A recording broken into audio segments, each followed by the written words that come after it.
Okay, let me know. You ready? Okay. Ready. Should I look at the camera at all? You don't have to. It's just mostly, this is the most important part. Okay. But yeah, it's just fine. I'll just cut this out, but... Yeah, hello everyone. Welcome back to Zesty Zoid Pod. Stanley, back at it again. And today I'm joined by another legendary guest, John Dore, who hails from the ATL 404. He has 678 area phone code though, but yeah, a big runner, runs anything, everything, anywhere, everywhere.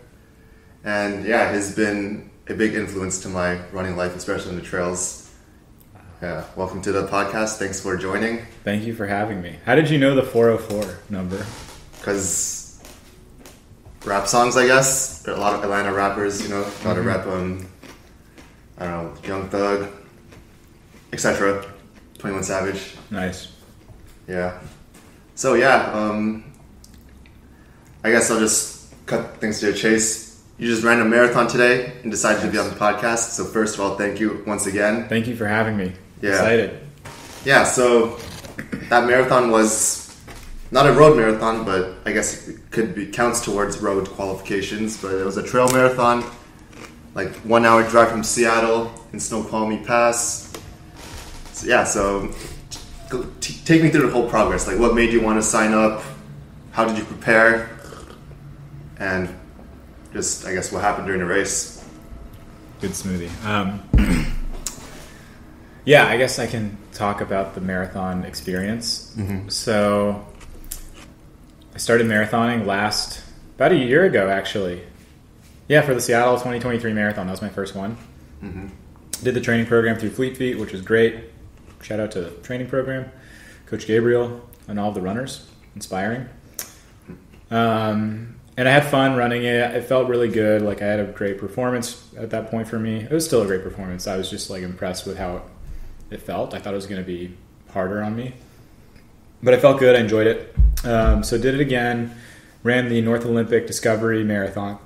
In, what was it, June? Yeah, it was June, first week of June. Yeah, like the very first weekend. That marathon sucked for me. That was really hard because I was getting over a sickness, and I wasn't super sick like race day, but my body just broke down, and I felt horrible at the finish. Like, that was the hardest race I've probably ever finished. Maybe besides I did an ultra marathon. That was hard. But I felt awful. Yeah. I didn't really want to run another marathon. But I looked at the time, and I was a little bit off of qualifying for Boston, which wasn't my original goal. It was like get a Boston-esque time, which I did. I got 2:56 in the first one. The big PR? It was a big PR, yeah. That was a 9-minute PR. Sheesh. And it was a Boston-esque time. It met the standard. It was under the standard. I was happy with it. Mm-hmm. And I was going to leave it at that, but then my little sister moved to Boston probably about a month, 6 weeks ago at this point. Maybe even sooner or more recently. But anyways, she ended up in Boston, and I was like, well, now that I have family there, it would be a fun race to do. So signed up for the downhill. Thanks to Tyler. He convinced me. He talked me into it. He also talked me into doing the training program the first time. Oh. He's persuasive. Which year? 2023 fall. He texted me saying, John, you should do this. And I wasn't going to until he did. And then he turned you from a trail guy to a road guy. He did. It was a great decision by Tyler to reach out. I'm glad he did. But the race today, it went well. 2:47, also 9-minute PR. Sheesh. I don't think I'm going to maintain that for my next marathon, my descent. Boston is downhill, not downhill. Okay. Maybe I'll run at 2:36. Would that be 9? Yeah. No, 2:38. I have a little more cushion than that. Mm-hmm. Yeah, I'm not going to hit that. But yeah, the race was fun. Downhill. It was physically easier than one with hills, but also mentally. I didn't have to try to consider how I was going to conserve energy for hills or worry about burning out, because I was like, I can just gut through downhill miles and it won't matter. But I feel good now. I'm hurting, but appropriately so, not like I was after North Olympic. Yeah, shout out to John for going from his mansion all the way to Narnia, where I live, that's literally like a 10-mile mission that he walked. So huge shout out. But I guess what I mentioned is my first and only currently sponsored athlete. So he represented the Zesty Zoe Pod or the Stanley Zoe Wongus brand very well today. And I guess to be fully transparent with the audience, Stanley paid me to be on the podcast today. $44. 40.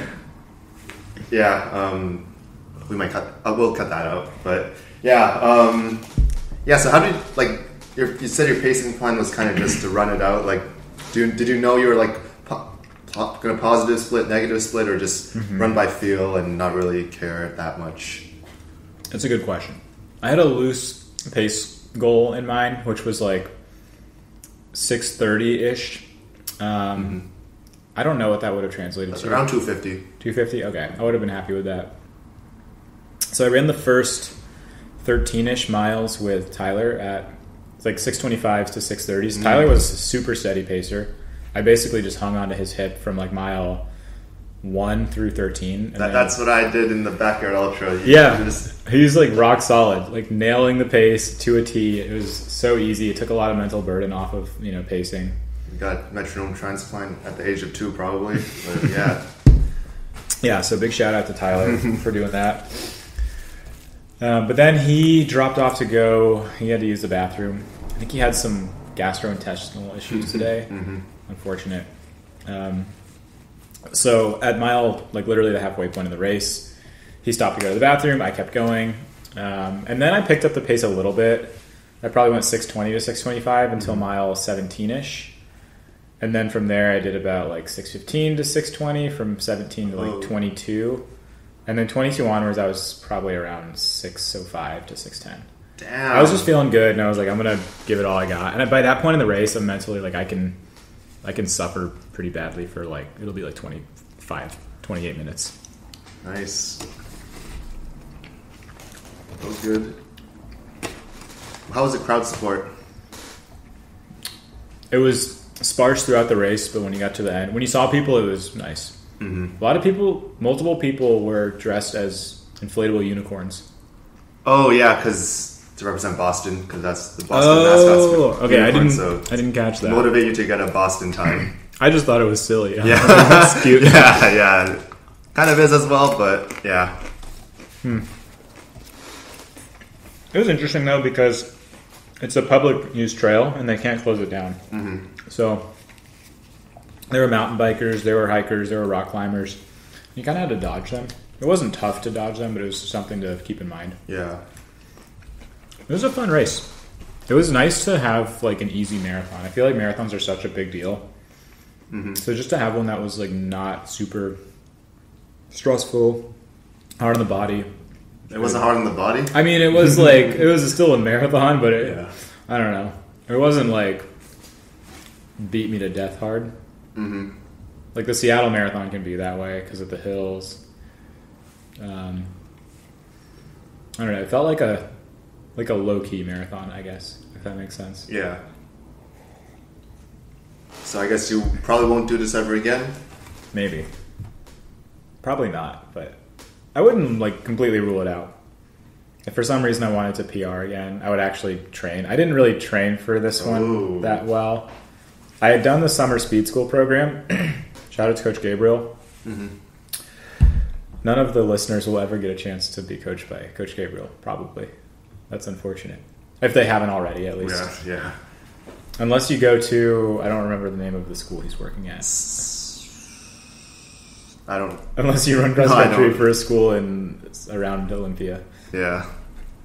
But he was a great coach, and he got me kind of in the speed mindset and running faster, which helped for this race because I didn't have before that like consistent mileage at the paces I was doing in my legs. So getting those reps in for like shorter races, it was good to just kind of reset my like boundary of what was doable at a fast pace.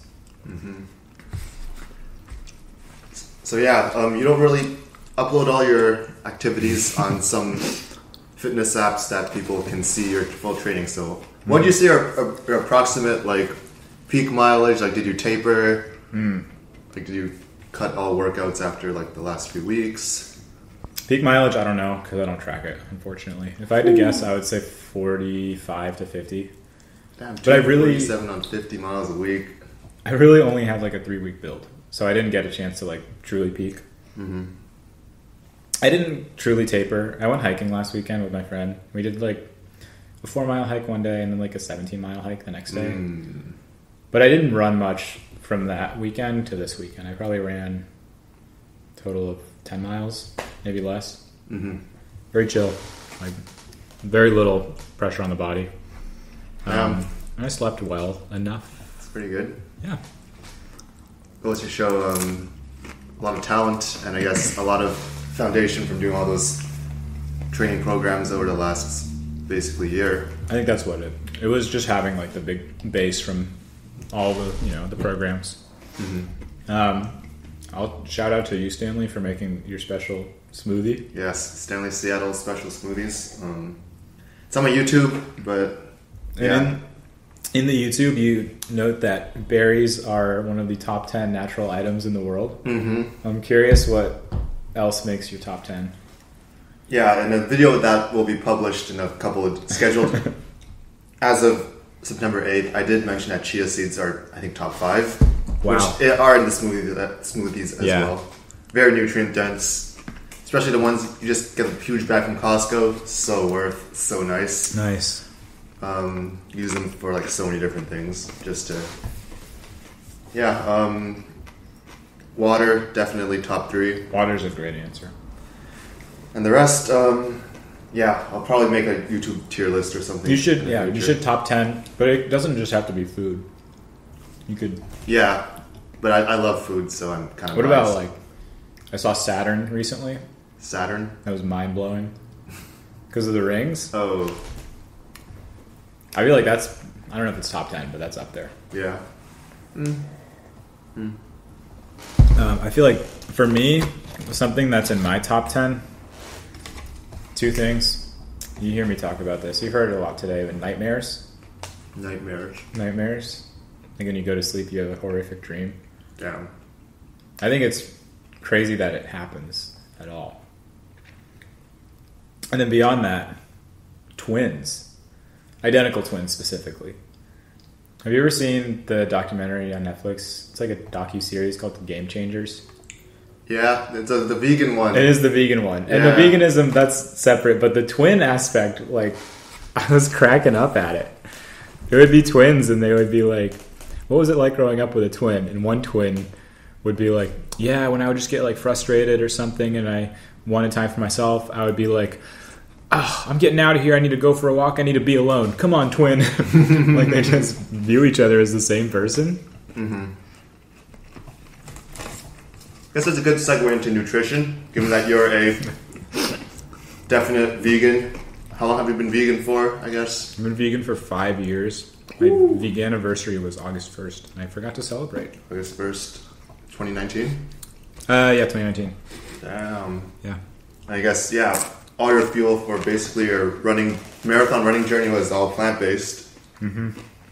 Wow. And I guess, what's your nutrition during the race today? Like, did you bring gels or just use the aid station stuff? I brought 3 gels. Only 3? Yeah, I was a little bit... I wish I brought 4, but I didn't. Which ones did you use? I used one of the... the chia seed gels, the big ones? Mm-hmm. Those are good. One of those. Do you like those? Yeah, I used them for, like, the last 8 marathons. Not fully, but, like, I've at least gotten a couple of packs. Yeah. I mean, chia seeds are a superfood. Yeah, the Huma gels. Yeah. Huma, if you're listening, please sponsor us. We always like free gels because they're pretty expensive these days. Yeah. I can give a free sponsor plug for Huma. I know we already have, but I can do like a copyright type. And maybe they'll pay you next time. Mm-hmm. So just 3 Huma gels? 1 Huma, 2 Goos. Goos.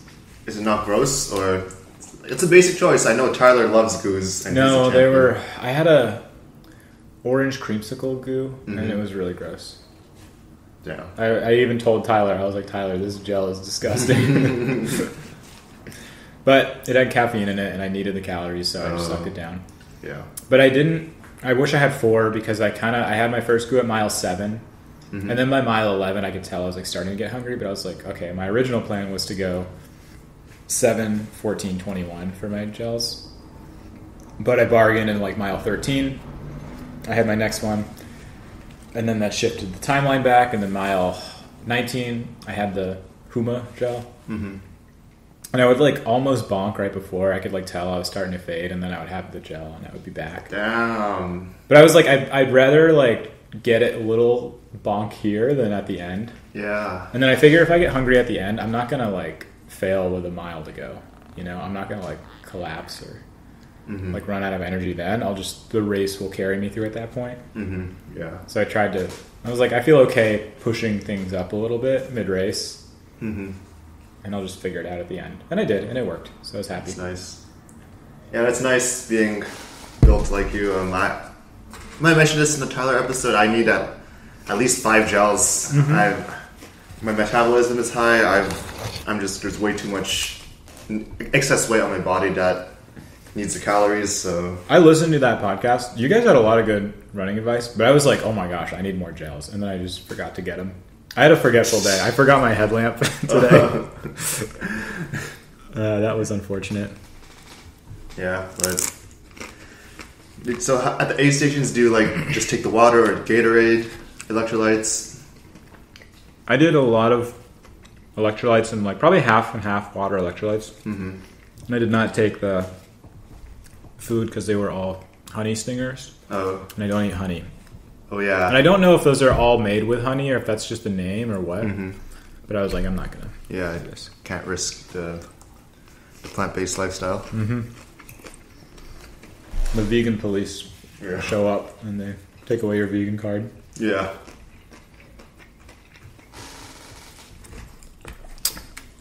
But yeah, I don't know, what's your race strategy like? Just for food, just 5 gels and...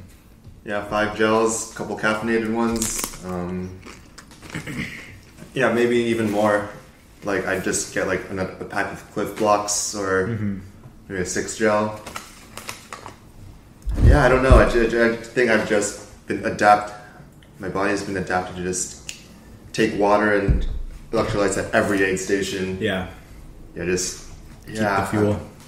I'm just a little heavy on the heavy side. It helps, though. Yeah, it helps, but it's making my life more expensive. I wish I was built to only need like 3 or 4 each race. That'd be a life changer. On that note, though, when you run a lot like you do, I mean, you probably see it's expensive to run a lot because you have to feed yourself. Yeah. Shout out to Chipotle, please sponsor us. Yeah, great food, great fuel. Had some last night. Yeah. Had some today. Might have some tomorrow. Wow. We don't know. Like 2 to 4 times a week. Yeah. Come on, please sponsor me. If they sponsored you, you definitely have some tomorrow. Yeah. But like, you're probably burning 400 to 800 more calories a day than the average person who's not running like you do. Oh. So you have to get that back, and like that costs money. Yeah. Let me know if you need more water or thing. I might get water in a little bit, but I'm okay right now. Yeah, so I guess after this race, what's next in your mind? Like, are you just gonna shut things down, like off-season mode, not worry about it? Or... Well, we're in the training program together, so I'll be doing the training program. I think I'll just train for the half marathon distance. Have you raced a half in a while, or this year? No, it's been since college. Damn. I didn't run as seriously as I did now. Another big PR coming. Maybe. Maybe. I think I did 131 in college. I always wanted to get under, and I could have, but I just didn't I wasn't very serious about it. You did it twice today. That's true. Yeah. So I'll probably do the Seattle half. I don't know. I'm excited to do the training program, having already done my race for the season. Yeah. And just hang out. It's a very fun, social environment, so I'll just have fun on the workouts. Cheer, say hi, watch people race. I'm excited to see eventually the Seattle Marathoners run their stuff. And then on Strava, see all the Istanbulers and see Wow. Tyler and Botswana. And Yeah. Arjun's going to run a 50-mile race in Maryland, Virginia area. Oh, is JFK? Yeah. Well, he said maybe, but I think if I say it, it'll probably... Arjun, if you're listening, yeah, we'll be supporting you in your journey to JFK if you plan on doing it. Yeah. Arjun, you need to. Yeah.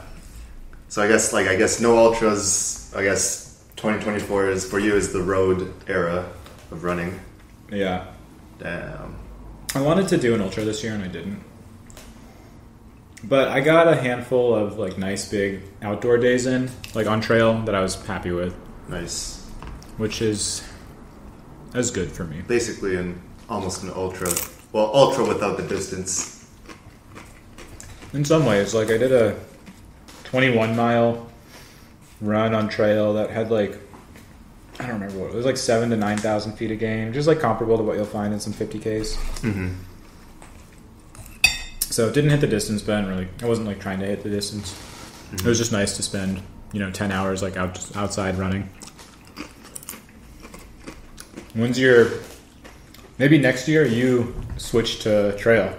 No, I don't think so. Stanley's gonna have something awaken inside him soon. Yeah, no, I'm just stuck on the roads, or plan to just be on the roads. Yeah, it's just fun, but everyone's got their own preferences, and yeah, not the biggest fan of trail running, but we'll see. You never know. Yeah. If some trail races sponsor me, I'll definitely show up and run. Hoka, if you're listening, or any running companies, if you're listening, if you got trail gear to give me for free, Brooks, they might listen. Yeah, give me some free trail gear. And Katie, Lex, anyone else I know that works there? If you're listening and you work for Brooks, you need to sponsor Stanley. Sponsor me and I'll do some nice trail runs in the Brooks gear. Even though I told myself I'll never wear any Brooks shoes because of, not going to mention his name, but... I know who you're talking about. Yeah. Shout out to Des Linden though. One of my inspirations. Nice. I have a question for you. So yeah. Besides running, what are your 2 biggest hobbies? It's hard. I don't know if I have life outside of running, like eating and sleeping maybe. But that's kind of essential. I don't consider that a hobby, even though I do so much eating. It's not a hobby. Yeah. Cooking can be a hobby, but eating... I don't know. If you exclude podcasting, which is pretty on and off, if you exclude YouTubing, which everyone knows about, well, hobbies in terms of like what? YouTube, like video production. Well, hobbies in terms of hobbies that I do or don't just know? Anything. And whatever you consider like your bigger. Like right now or like life combined? I guess like last year or two. Last year or two? I don't know. I've been YouTubing a lot, but I don't know if that's a hobby. That's just for fun. I feel like that's a hobby. Yeah, it's for fun. That's for fun, but yeah. Who's the man behind the mic? That's you. Yeah, that's me. And I guess I'll throw a curveball that some people may not know. Most people do know, but people in Seattle probably don't know. I like speed cubing, solving Rubik's Cubes. Oh, I didn't know that. Yeah, I went to a lot of competitions last year, and whoa. Just a quick ramble, like when I moved to Seattle, like my goal was one of my things is at least 2 years, just get work experience and like know the city and everything more. But then I had no idea what's after that. But then last year they announced the World Championships for Rubik's Cube will be in Seattle in 2025. So hopefully I'll get to stay and compete in some events for that next year. Because that'll be pretty exciting. Where does that happen? What part of town? I think it's like in the new convention center, which I live like less than a 10-minute walk. But yeah, I'm not that good, but I'm like ranked like 10,000 in the world. But I'm probably better than in terms of everything in my life. Like 2 things I'm pretty confident I can beat. I can close my eyes and point to someone and probably beat them in is Rubik's cubing and ping pong, and a marathon. Nah, running. There's if you pointed to an average person on the street, there's how many so many high school kids in America can smoke me. They run like 15, 16 minutes. No, you're like in the 1% of runners running 250s. Well, we'll see. I'm not as confident in my running skills as like ping ponging and Rubik's cubing. That's all I want to say, and so I'll keep saying until. But you know, Vinay has, talked to him on like when we were running on Monday. Mm-hmm. He's legit at ping pong. Really? Shout out Vinay, sponsor us. Yeah, Vinay. I know you're retired. You probably have enough in your 401k to get me a second mic at least. Yeah. Yeah. Wow. How do you get into speed? Would you call it speed cubing? Yeah, speed cubing. Yeah, it's like a 2012. Well, I was pretty dedicated for like a year or two, but then it's mostly on and off these days. Pandemic, I had a couple goals. It was easy to hit because I was mostly indoors. Was this a time goal? Yeah, the time goals was mostly like consistently under 12 seconds for the 3x3, like 12 seconds, and like 4x4 under 45 you seconds. You have a cube? Yeah, I have a cube, but we can do it behind the sixes, BTS, not on the podcast. We're gonna end that. That'll make good audio content. Yeah, 5x5 was like 130 or something. I don't know. I've regressed and gotten better, but usually I just practice 3x3s for fun, like listening to music while. It's kind of like running. I like listening to music while just cubing. Turning off my brain. Yeah, I don't really improve that much, but it's just to like fine tune and like not lose the skill, I guess. Like finger muscle reflexes, blah blah blah. Yeah. Most of my hobbies involve music of some sort. Like running, I can listen to music. Speed cubing, listen to music while solving. I guess YouTube, I like to add soundtracks to backgrounds sometimes.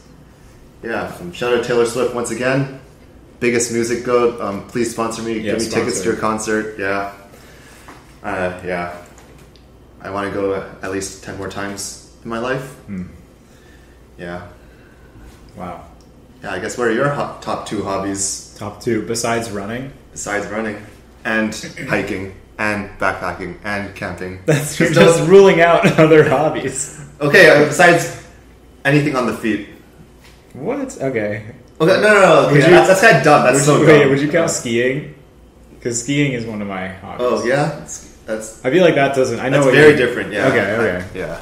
I'll say skiing, and then downhill or like downhill, or I don't do cross country. Like I know how to cross country ski, but that's not like a hard thing to learn how to do. So you just kind of walk. Could you teach me?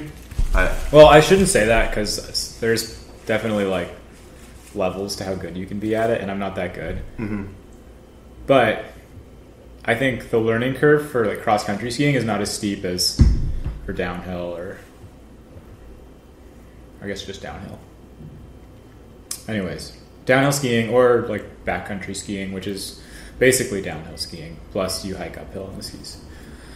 And then beyond that, I kind of have like a smattering of other non-athletic hobbies. Like I do a little bit of video production, but not. Yeah, John has a YouTube channel. Yeah, shout out to John's YouTube channel. Sponsor us. Yeah. I do a little bit of that, but not as frequently as you. And I don't have the just intuitive knowledge of Stephen A. Smith clips to put into my videos. I took a drawing class through Seattle Artist League, like probably 18 months ago.